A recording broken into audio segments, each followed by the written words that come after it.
ठीक है बेटा, तो आगे चलते हैं अब अपन। ठीक है, और जो भी हमने लास्ट क्लास में देखे हैं वो आई होप कि आपको बहुत अच्छे से समझ में आ गया होगा और आपने समझने की कोशिश की होगी।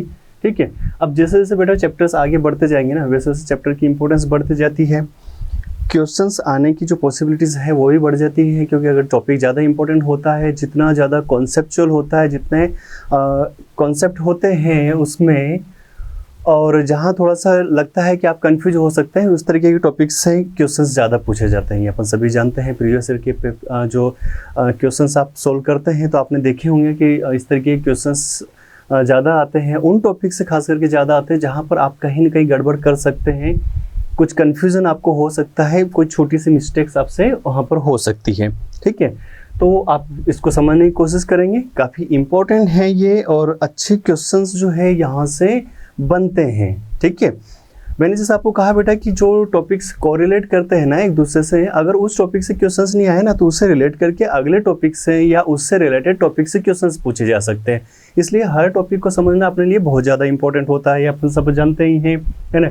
जो नहीं जानते हैं वो भी जान जाएं, ठीक है ना, और उसको अच्छे से समझने की कोशिश करें बेटा। अगर आप नहीं समझेंगे तो क्या होगा, इसमें तेरा घाटा, है ना, मेरा कुछ नहीं जाता, है ना, मेरा बहुत कुछ जाएगा बेटा, मैं मेहनत करता हूँ आपके लिए। अगर आप जो है नहीं समझोगे ना तो कहीं ना कहीं जो है वो अपने लिए गड़बड़ होगी, और आप जो है मेरे लिए प्रॉब्लम क्रिएट कर दोगे ना, क्योंकि मैं आपके लिए इतनी मेहनत कर रहा हूँ। और अगर आप जो है उस टॉपिक को अगर स्किप कर देते हैं तो मेरी सारी मेहनत बेकार हो जाएगी ना। ठीक है, क्योंकि हर बार कुछ न कुछ क्वेश्चंस में नया चेंजेस आ जाता है, नए पैटर्न्स आ जाते हैं, क्वेश्चन पूछने के तरीके थोड़े से बहुत चेंज हो जाते हैं, कुछ नए कॉन्सेप्ट यूज़ कर लेते हैं। भाई टॉपिक के कॉन्सेप्ट तो वही रहेंगे, लेकिन क्वेश्चंस पूछने का तरीका डिफरेंट हो सकता है, इसलिए हर टॉपिक को समझना बहुत ज़्यादा ज़रूरी है बेटा। ठीक है, तो अपन चलते हैं। अब देखो इसमें क्या क्या होगा बेटा, जैसे इलेक्ट्रॉनिक डिस्प्लेसमेंट है ना, तो यहाँ पर हमसे जो पूछा जा सकता है वो क्या हो सकता है। देखिए पहले तो आप ये देखो कि क्या क्या होते हैं और कौन कौन से टॉपिक अपन इसमें कवर करेंगे। ठीक है, उसके बाद देखेंगे अपन कि किस तरीके से क्वेश्चन पूछे जा सकते हैं। तो ध्यान देंगे सारे स्टूडेंट्स, इलेक्ट्रॉनिक डिस्प्लेसमेंट में क्या होगा बेटा, यहाँ पर देखो कौन कौन से इफेक्ट आ गए। जैसे मैंने आपको कहा इंडक्टिव इफेक्ट बहुत इम्पोर्टेंट है ये, ठीक है, स्टार लगा लो यहाँ पर, है ना। इस तरीके से क्वेश्चंस बनते ही बनते हैं यहाँ पर। उसके बाद में नेक्स्ट हो जाता है अपने पास में रेजोनेंस इफेक्ट, फिर आ जाता है इलेक्ट्रोमेरिक इफेक्ट। उसके बाद में अब जो रेजोनेंस इफेक्ट है ना बेटा, यहाँ इसको अपन दो इसमें डिवाइड कर देंगे, मेसोमेरिक इफेक्ट, ठीक है, और हाइपर कॉन्जुगेशन। ठीक है, तो ये चीज़ें अपन पढ़ने वाला है इलेक्ट्रॉनिक डिस्प्लेसमेंट में। मैंने पहले ही कहा ध्यान नहीं हटना चाहिए, अगर ध्यान हटा, ठीक है, सावधानी हटी दुर्घटना घटी, ये ध्यान रखिए। ठीक है, नहीं तो अगर ऐसे डॉक्टर बनोगे ना बेटा तो सावधानी नहीं रखोगे तो किसी के पेट में कैंची छोड़ दोगे, है ना। अच्छे डॉक्टर बनने के बाद में तो कुछ ना कुछ प्रॉब्लम और हो जाएगी ना, तो इसलिए ध्यान रखना बहुत ज़रूरी है, क्योंकि यही तो अपने लिए इम्पोर्टेंट है। तो अगर हम इनको समझ गए तब तो हमको सबको समझ में आ ही जाएगा। समझ पा रहे हो ना नवाबों? तो चलते हैं आगे, है ना, और एक एक को हम अच्छे से डिस्कस करते हैं कि कैसे क्वेश्चंस आएंगे और किस तरीके से क्वेश्चन पूछे जा सकते हैं और इसके कॉन्सेप्ट क्या है। ठीक है बेटा, तो आगे बढ़ते हैं। देखो पहला आ गया अपने पास में इंडक्टिव इफेक्ट बेटा। ठीक है, ये जो इफेक्ट होता है मैंने यहाँ पर एक पॉइंट लिखा है, आप थोड़ा सा समझने की कोशिश करें। परमानेंट वर्ड हम यहाँ पर यूज़ कर रहे हैं ना, ये परमानेंट इफेक्ट। परमानेंट इफेक्ट मतलब ये उन कंपाउंड्स पर एप्लीकेबल रहेगा जो पार्टिसिपेट कर रहे हैं यहाँ पर। ठीक है, यानी कि आप कह सकते हो ये हमेशा साथ चलने वाला है। ठीक है, सिग्मा इलेक्ट्रॉन का पार्शियल डिस्प्लेसमेंट हो जाता है किस ओर, इलेक्ट्रोनेगेटिव एटम या ग्रुप की ओर। ठीक है, एक पॉइंट पर आप ध्यान दीजिए बेटा कि जो इंडक्टिव इफेक्ट होता है, आई से डिनोट करते हैं इसको, अपन ऐसा बचपन से जानते हैं। ठीक है, इंडक्टिव इफेक्ट को। ठीक है, तो जो आई इफेक्ट होता है बेटा वो क्या होता है, ठीक है, डिस्टेंस जैसे जैसे बढ़ेगी। भाई एक सिंपल सी बात याद रखिए बेटा, जैसे जैसे दूरियां बढ़ती जाती है ना, ठीक है, वहाँ पर क्या होता जाता है, उतना ही इफेक्ट कम होता जाता है, धीरे धीरे वो टूट जाता है। रिश्तों में भी ऐसे ही होता है।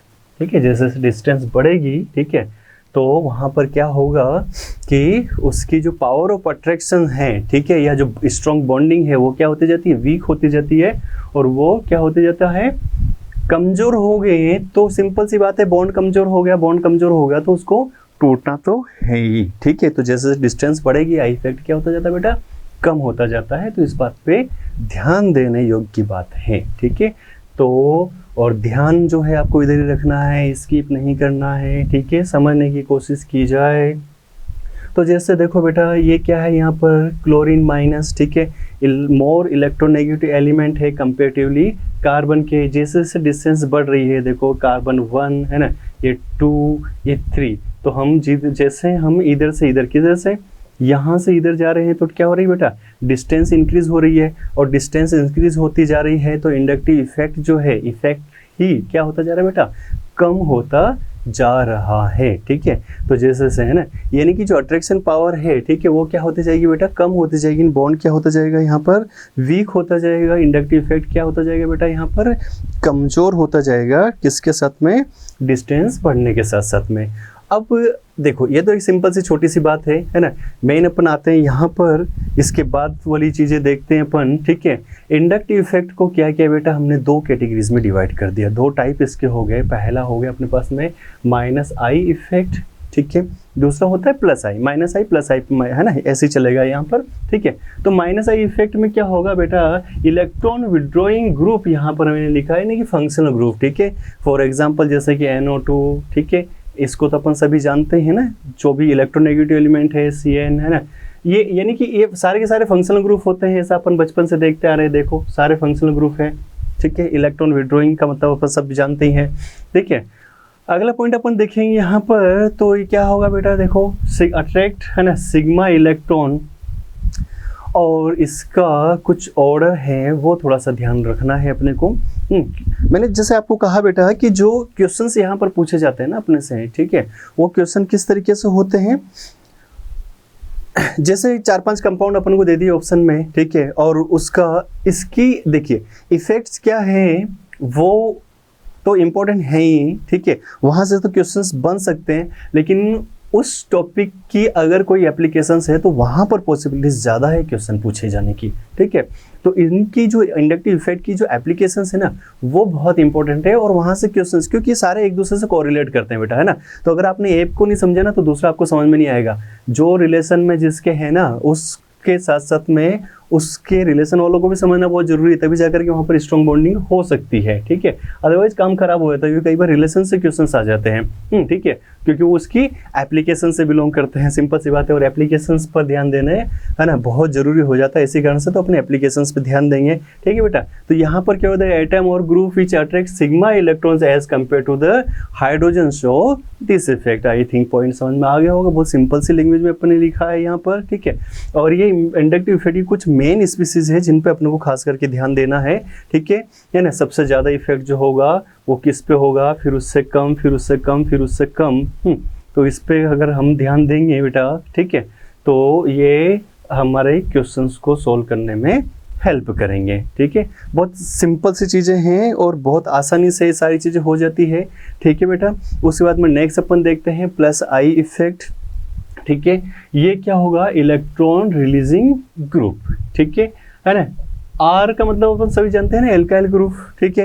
एल्काइल ग्रुप देखो जैसे C2H5 ये हो गया, ये हो गया, ये सारे क्या होंगे, एल्काइल ग्रुप्स होंगे। और यहाँ पर क्या होगा, इलेक्ट्रॉन रिलीजिंग, यानी कि क्या होगा, एटम और ग्रुप विच रिपल किसको क्या कर रहे हैं बेटा, वहाँ पर अट्रैक्ट कर रहे थे, यहाँ पर क्या कर रही है, रिपल कर रहे हैं किसको, सिग्मा इलेक्ट्रॉन्स को, किधर, है ना, टुवर्ड। अब इसका भी जो अगर अपन देख लें, अब देखिए सिंपल सी बात है कि यहाँ पर मैंने अगर आर ग्रुप मेंशन कर दिया ना बेटा, तो आपको उसी पे ध्यान देने की जरूरत है, यानी कि बहुत ज़्यादा टेंशन या सोचने की ज़्यादा जरूरत नहीं है अपने को, ठीक है।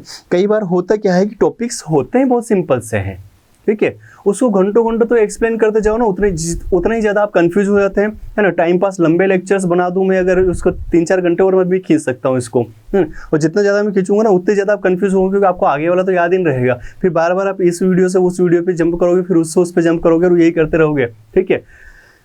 हर उस पॉइंट पे ध्यान दीजिए जो मेन कॉन्सेप्ट है, और मैं आपको सिर्फ मेन कॉन्सेप्ट ही बताने वाला हूँ, ठीक है। एप्लीकेशंस और क्वेश्चंस पे, ठीक है। मैंने आपको कहा कि लेक्चर्स के टाइम पर अपन बातें नहीं करेंगे, ठीक है। बातें करने के लिए अपने पास में और दूसरा टाइम है ना, आप डाउट सेशंस मैंने आपको दिए हुए हैं, आप डाउट सेशन पे अपने साथ में डिस्कस कर सकते हैं, ठीक है। लेकिन लेक्चर्स में तो सिर्फ अपन जो है पढ़ाई से ही बात करेंगे, ठीक है। कम टाइम में ज़्यादा चीज़ें कवर हो, ठीक है, और वो सारी चीज़ें कवर हो जाए जो जहाँ से क्वेश्चंस आ सकते हैं कि ओवरऑल अपने को बेटा है ना कंपटीशन फाइट करना है, एंट्रेंस एग्जाम्स क्वालिफाइड होना है ना, ठीक है, विद अच्छी रैंक, ठीक है। और अच्छी रैंक बेटा तभी आएगी ना अपने जब अपन उस टॉपिक के हर कॉन्सेप्ट पे ध्यान देंगे, ठीक है, और वो कॉन्सेप्ट पे ध्यान दे लो, ठीक है। तो ये हो गया इसका डिक्रीजिंग ऑर्डर बेटा, ठीक है। इधर से इधर समझ गए होंगे आप, है ना, देख रहे होंगे 3 डिग्री 2 डिग्री 1 डिग्री, है ना, क्लियर है। आई होप क्लियर है। अगर आप ध्यान दे रहे होंगे तो डेफिनेटली क्लियर हो जाएगा। अगर आप ध्यान नहीं दोगे ना तब तो फिर कुछ नहीं हो सकता है, ठीक है। तो ध्यान मत हटाओ, कंसंट्रेशन के साथ में टॉपिक को देखो और समझो, और उतना ही मैं बता रहा हूँ बेटा आपको, उससे ज़्यादा कहीं से कुछ नहीं आने वाला है, ठीक है। अगर आपने वो उन पॉइंट्स पे ध्यान दे लिया जो पॉइंट्स मैं आपको बता रहा हूँ, तो वो वहाँ पर आप कंसंट्रेट कर लो बहुत अच्छी तरीके से, ठीक है। इनको आप समझ लो, नहीं समझ में आए तो डाउट सेशन पर आ जाओ, है ना, और डाउट से डिस्कस करो। आगे चलते हैं बेटा। अब देखते हैं इसकी, जैसे मैंने आपको कहा कि हर इनकी एप्लीकेशंस बहुत ज़्यादा इंपॉर्टेंट है और एप्लीकेशन से ज़्यादा क्वेश्चंस पूछे जाते हैं, ठीक है, क्योंकि वहीं तो आकर के हमको पता चलेगा ना, ठीक है। पूत के लक्कन पान लें, ऐसी कहावत सुनी है ना अपन ने कि क्या क्या कर सकते हैं, ठीक है। तो एप्लीकेशंस देखें बेटा, फिर सबसे पहली एप्लीकेशन क्या है अपने पास में, स्टेबिलिटी ऑफ इंटरमीडिएट, है ना। ये हम पहले देख चुके हैं। क्या देखा था हमने पहले, इंटरमीडिएट्स कौन कौन से हैं ये अपन देख चुके हैं ना बेटा, कार्बोकेटायन, कार्ब एनायन और फिर रेडिकल। मैंने आपको कहा कि 3 मेन इंपॉर्टेंट हैं अपने पास में, ठीक है, उस पे ध्यान दें। अब बहुत लंबी लंबी लैंग्वेज नहीं, अपने पास उतना टाइम नहीं। मैंने जैसे आपको कहा ना कि नीट में कैसे क्वेश्चंस आपने किया वो कोई नहीं पूछ रहा है, ठीक है। कॉन्सेप्ट अगर आपके क्लियर है ना बेटा तो क्वेश्चंस तो आसानी से हो जाएगा, ठीक है। तो अपन छोटे छोटे उस पर थोड़ा सा ध्यान दें। एक चीज़ को याद रखो, दूसरा ऑटोमेटिक याद रहेगा, ठीक है। उसका जो चीज़ें रिवर्स हो सकती है ना उसको हम ध्यान देंगे, ठीक है।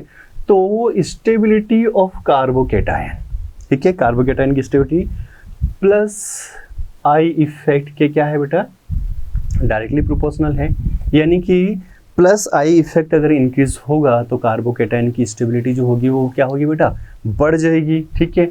इसी का रिवर्स हो गया, अगर माइनस आई इफेक्ट इंक्रीज होगा, ठीक है, तो जो स्टेबिलिटी है कार्बोकेटायन की वो क्या हो जाएगी, डिक्रीज होगी। तो आप प्लस से प्लस ध्यान रखो। कार्बोकेटायन भी क्या होते हैं बेटा, देखो कार्बोकेटायन क्या है बेटा, पॉजिटिव होते हैं, ठीक है ना। और प्लस आई भी क्या है, प्लस मतलब प्लस, ठीक है।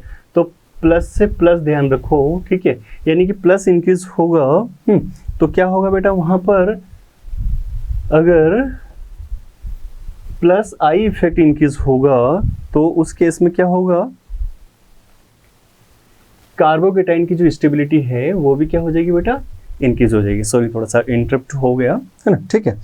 तो देखिए तो समझ में आ गई ना बात। एक सिंपल सी मैंने आपको कहा कि कार्बोकेटायन, ठीक है, प्लस आई इफेक्ट अगर इंक्रीज हो रहा है तो कार्बोकेटायन की स्टेबिलिटी जो है वो क्या हो रही है बेटा, बढ़ रही है। ध्यान हम पर सिंपल से रख लेंगे, कार्बोकेटायन भी क्या होता है, पॉजिटिव होता है, ठीक है ना। और प्लस से प्लस आपको ध्यान रखना है, यानी कि प्लस आई इफेक्ट बढ़ेगा तो कार्बोकेटायन की वो बढ़ेगी, ठीक है। इसी तरीके से अपन देखते हैं यहाँ पर कार्ब एनायन के लिए बेटा, तो कार्ब एनायन के लिए क्या हो रहा है देखो, आप समझो, ठीक है। अब कार्ब एनायन क्या होता है बेटा, नेगेटिव होते हैं, ठीक है, और ये भी क्या है यहाँ पर नेगेटिव है, तो नेगेटिव से नेगेटिव पर ध्यान दे सकते हैं, यस और नो, ठीक है। तो माइनस से माइनस ध्यान रख लो, कार्ब एनायन क्या होते हैं, माइनस होते हैं, ठीक है, नेगेटिव होते हैं। नेगेटिव चार्ज किस पे, कार्बन एटम पर, ये अपन को पता है, अपन पहले ही देख चुके हैं। यानी कि माइनस आई इफेक्ट अगर इंक्रीज होगा तो कार्ब एनायन की स्टेबिलिटी जो है वो क्या हो जाती है बच्चों, इंक्रीज हो जाती है। तो उसी का रिवर्स क्या हो जाएगा, अगर प्लस आई इफेक्ट बढ़ेगा, ठीक है। तो इनको इधर से उधर वो करने की जरूरत नहीं है, ठीक है। आप जो है एक पॉइंट पे ध्यान दीजिए, दूसरा ऑटोमेटिक यह रहेगा, ठीक है। कुछ एग्जांपल से अपन समझने की कोशिश करते हैं इसको। अभी जैसे आप ये देखिए, ये मैंने यहाँ पर लिखा हुआ है, फिर ये और फिर ये, तो इधर से इधर आने पर क्या हो रहा है बेटा, ये इस साइड से अगर हम इस साइड जा रहे हैं, ठीक है, तो स्टेबिलिटी जो है वो क्या हो रही है बेटा, डिक्रीज हो रही है। कौन सा कंपाउंड है यहाँ पर, ये देखो कार्बोकेटायन है, दिख रहा है ना कार्बोकेटायन, ठीक है। अब कैसे हो रही है देखो, एक पॉइंट अपन ने लिखा था स्टेबिलिटी, पहले भी अपन ने ओवरऑल स्टेबिलिटी देखी थी ना, ठीक है। तो अभी देखो ये क्या हो गया बेटा, यहाँ पर ये हो गया 3 डिग्री, फिर ये हो गया 2 डिग्री, और ये हो गया 1 डिग्री, और ये बेचारा गरीब, ठीक है ना, मिथाइल। तो और स्टेबिलिटी जब अपन लिखी थी तो ये लिखा था एरोमेटिक सबसे ज्यादा स्टेबल होंगे, फिर उससे कम कौन होते हैं, अनसैचुरेटेड, फिर 3 डिग्री, फिर 2 डिग्री और 1 डिग्री, ठीक है। दूसरा क्या काम कर रहा है यहाँ पर देखो बेटा, प्लस आई इफेक्ट काम कर रहा है, ठीक है।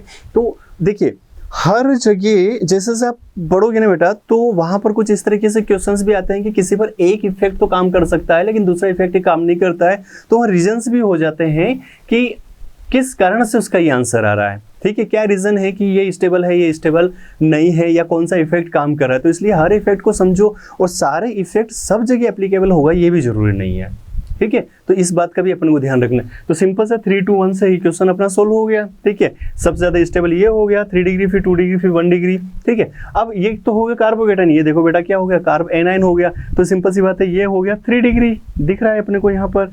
अब इस 3 डिग्री पे अगर अपन देखते हैं तो इसमें क्या हो रहा है यहाँ पर कि ये जैसे कंपाउंड पे देखा अपने, तो ये देखो ये हो गया 3 डिग्री, फिर यहाँ पर ये क्या हो जाएगा, ये हो गया 2 डिग्री, और ये हो गया 1 डिग्री, ठीक है, और ये माइनस। तो इस केस में भी क्या हो रहा है बेटा यहाँ पर कि देखो 3 to 1। अब याद करो वो दिन, कौन सा दिन, लास्ट लेक्चर वाला बेटा, जब अपन ने देखा था कि कार्ब एनायन की स्टेबिलिटी क्या होगी बेटा, सबसे ज्यादा एरोमेटिक, फिर उससे कम unsaturated, then 1 degree, then 2 degree, then 3 degree. Simple सी बात है, सिंपल सा पॉइंट है बच्चों, सबको याद रह जाएगा। आसानी से समझने की कोशिश करो बच्चों तो समझ में आ जाती है। कोई भी टॉपिक किसी भी सब्जेक्ट का इतना टफ नहीं होता है कि वो आप नहीं समझ पाए, बस शर्त ये है कि आप कितने अच्छे समझना चाहते हैं। अगर आपने कंसंट्रेशन के साथ में समझा, उस टॉपिक की इम्पोर्टेंस को समझते हुए, है ना, आप तो सिर्फ ये लेकर के चलो कि मेरे लिए हर छोटा सा छोटा टॉपिक भी बहुत इंपॉर्टेंट है, तो आपका ध्यान कभी भी नहीं हटेगा और आप आसानी से उस टॉपिक को समझ पाएंगे और आसानी से आप उससे रिलेटेड क्वेश्चंस भी कर लेंगे, और उससे रिलेटेड क्वेश्चंस हो गए तो अपनी अच्छी प्रैक्टिस हो जाएगी और डेफिनेटली हम एग्जाम में फोड़ देंगे। आ रही बेटा समझ बात में, ठीक है। तो ये हो गया 3 to 1, इस ऑर्डर के अकॉर्डिंग हो गया। अब यहाँ पर भी जरा देख लेते हैं बेटा अपन, तो अब आप ही बता दो, है ना, ठीक है। यहाँ क्या हुआ बच्चा, इलेक्ट्रोनेगेटिव एलिमेंट, इलेक्ट्रोनेगेटिव एलिमेंट और इलेक्ट्रोनेगेटिव एलिमेंट, ठीक है। 1 डिग्री 1 डिग्री 1 डिग्री ऐसा कुछ दिख रहा है अपने को। कौन सा है, पॉजिटिव है, पॉजिटिव पॉजिटिव यानी कि कार्बोकेटायन है यहाँ पर। अब कार्बोकेटायन है बेटा, तो देखो इलेक्ट्रोनेगेटिविटी यहाँ पर 3 क्लोरीन एटम है, यानी सबसे ज़्यादा हो गई। फिर क्या हुआ बेटा, यहाँ पर देखो 2 क्लोरीन एटम है, 2 इलेक्ट्रोनेगेटिव एलिमेंट है, ठीक है। उसके बाद में देखेंगे बेटा अपन यहाँ पर, तो यहाँ पर क्या है, एक ही इलेक्ट्रोनेगेटिव एलिमेंट है, ठीक है। तो क्या हो जाएगा, लेकिन अपन ये देख सकते हैं ना इस कार्बन एटम से, ठीक है, आसानी से समझ में आ ही जाएगा आपको। तो ये पॉजिटिव चार्ज यहाँ पर है, इसमें भी ये यहाँ पर है, ठीक है, और इसमें भी यहाँ पर है। वही पॉजिटिव चार्ज नेगेटिव चार्ज देख करके अपने को ये बात तो समझ में आ जाती है कि एलिमेंट्स कार्बोकेटायन है, ठीक है। लेकिन अब यहाँ पर जो स्टेबिलिटी ऑर्डर आ रही है वो किस पे डिपेंड कर रही है बेटा, इलेक्ट्रोनेगेटिविटी पर। किसकी, क्लोरीन की, हायर इलेक्ट्रोनेगेटिव एलिमेंट है, ठीक है। प्लस आई बेचारा गरीब, अभी भी थोड़ी देर पहले अपन ने देखा। तो इसका आंसर, जो इसका आंसर जाएगा वो क्या होगा, सबसे ज़्यादा स्टेबल ये होगा, देन ये होगा, देन ये होगा। भी जितनी ज़्यादा 2-3 इलेक्ट्रोनेगेटिव एलिमेंट्स अगर अपने पास में हैं, जैसे है ना, ठीक है, तो उनमें क्या हो जाएगा भाई, इलेक्ट्रोनेगेटिव रिपल्सन भी तो बढ़ेगा ना बेटा, तो ये ऑटोमेटिक रिपल करेंगे एक दूसरे को, ठीक है। तो स्टेबिलिटी ऑटोमेटिक क्या होती जाएगी, कम होती जाएगी। कुछ चीज़ों को वैसे समझो जो अपने आसपास के माहौल में भी अपन देखते हैं, ठीक है। 2 नेगेटिव एलिमेंट्स बैठेंगे ना तो वो धक्का मुक्की करेंगे, है ना। 2 लोग आपस में, 2 नेगेटिव लोगों के आपस में बहुत ज़्यादा नहीं बनेगी, ठीक है। तो वहाँ पर रिपल्सन फैक्टर बढ़ जाएगा, ठीक है। उसी तरीके से अपन यहाँ पर देखते हैं बेटा, तो अभी यहाँ पर देखो, यहाँ पर क्या हो रहा है कि ये हो गया अपने पास में एलिमेंट जो है, ठीक है, वो कौन सा है, जो इंटरमीडिएट है वो तो कार्बोकेटायन हो गया, ठीक है है, सॉरी कार्ब एनायन हो गया, यहाँ पर भी हो गया कार्ब एनायन, और यहाँ पर भी हो गया क्या चीज़, कार्ब एनायन हो गया। बात समझ पा रहे हो? ठीक है, तो यानी कि अपने को एक बात तो पता चल गई कि ये सारे जो है वो क्या है बेटा, कार्ब एनायन है। लेकिन अब देखो ये है फ्लोरीन, यहाँ पर भी फ्लोरीन है ना, और यहाँ पर भी फ्लोरीन, यानी कि डिफरेंस क्या आ रहा है यहाँ पर, जो स्टेबिलिटी अपन देखेंगे वो 1 डिग्री 2 डिग्री 3 डिग्री, सबसे ज़्यादा कार्ब एनायन की स्टेबिलिटी क्या होगी, 1 डिग्री सबसे ज़्यादा, फिर उससे कम 2 डिग्री, फिर उससे कम 3 डिग्री। यहाँ पर आप देखोगे तो फ्लोरीन फ्लोरीन और फ्लोरीन, यानी कि एक ही इलेक्ट्रोनेगेटिव एलिमेंट है और सेम इलेक्ट्रोनेगेटिव एलिमेंट है। तो फिर डिफरेंस क्या हुआ बेटा यहाँ पर, एक सबसे पहला पॉइंट तो हमको देखते ही समझ में आ गया कि फ्लोरीन जैसे से कंपाउंड के अपॉन ऐसे आ रहे हैं ना, नेगेटिव आयन से डिस्टेंस बढ़ती जा रही है, और डिस्टेंस बढ़ती तो आई इफेक्ट ऐसे भी कम होता है, ये अपन ने देखा है। दूसरा देखो स्टेबिलिटी ऑफ कार्ब एनायन किस पे डिपेंड कर रहा है बेटा, माइनस आई इफेक्ट पर। बात समझ पा रहे हो ना? ठीक है, तो यहाँ पर जो होगा इसकी स्टेबिलिटी क्या हो जाएगी, डिस्टेंस प्लस माइनस आई, ठीक है, के कारण से है इसकी स्टेबिलिटी क्या हो गई, कम हो गई, ये थोड़ा ज़्यादा स्टेबल और ये ज़्यादा स्टेबल होगा। बात समझ में आई कि नहीं आई? तो इस तरीके से अगर हम इंटरमीडिएट की स्टेबिलिटी देखें तो यहाँ पर ये टॉपिक्स अपना क्लियर हो जाता है। आप समझने की कोशिश कर रहे होंगे, नहीं समझ में आए तो डाउट सेशन का यूज़ कर लेना, मुझसे पूछना ज़रूर, ठीक है।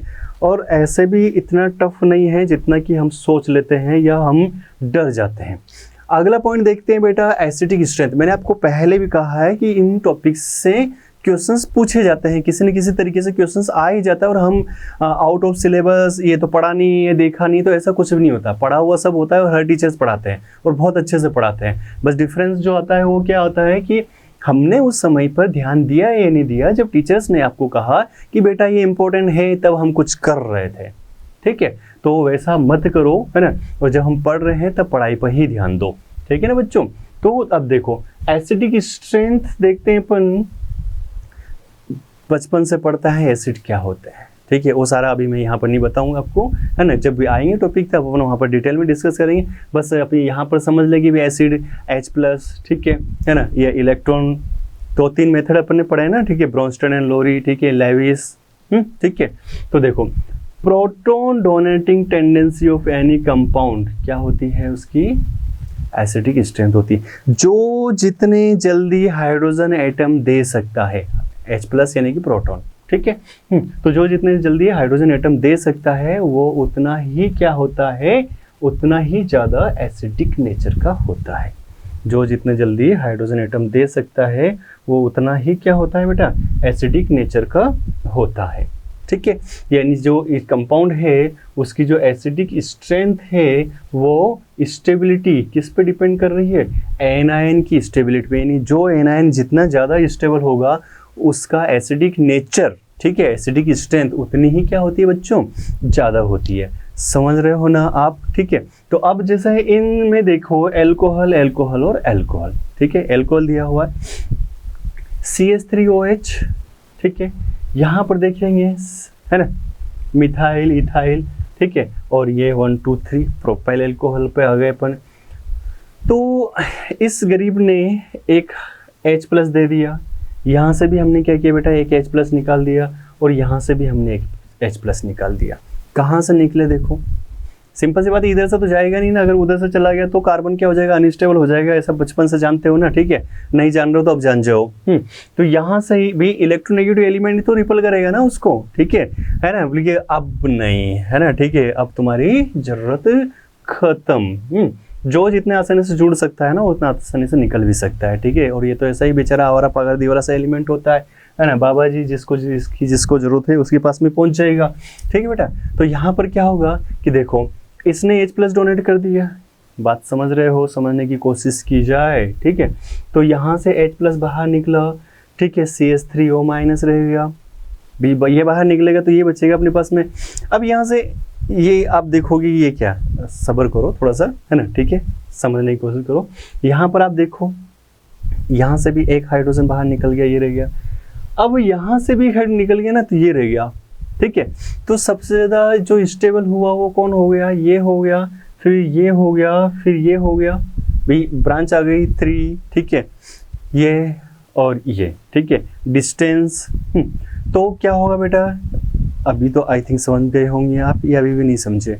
इलेक्ट्रॉनिक, अब नीचे थोड़ा सा नीचे देख लो, फिर दोनों को कंपेयर करके देखो, ऑटोमेटिक समझ में आएगा। ठीक है, यहाँ पर देखो CH3O-, यही बन रहा है अपने पास में। ठीक है, इसमें अगर हम देखेंगे तो CH triple bond C, triple bond आ गया।